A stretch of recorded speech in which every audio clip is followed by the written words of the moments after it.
ওয়াশিংটনে যাত্রীবাহী plane helicopter সংঘর্ষের দুদিন যেতে না যেতেই যুক্তরাষ্ট্রে আবারও ঘটল মর্মান্তিক প্লেন দুর্ঘটনা। শুক্রবার রাতে ফিলাডেলফিয়ার উত্তর পূর্বাঞ্চলের একটি আবাসিক এলাকায় একটি মেডেভাক প্লেন বিধ্বস্ত হয়েছে। প্লেনটিতে 6 জন আরোহী ছিলেন বলে নিশ্চিত করেছে মার্কিন federal aviation administration.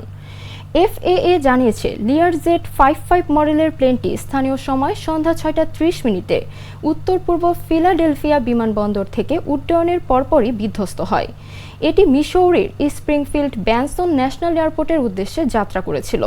Jet rescue নামে একটি এয়ার অ্যাম্বুলেন্স কোম্পানি এই উড়োজাহাজটি পরিচালনা করছিল।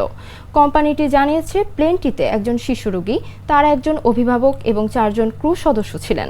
তবে এখন পর্যন্ত কোনো আরোহী জীবিত রয়েছেন কিনা তা নিশ্চিত করা যায়নি।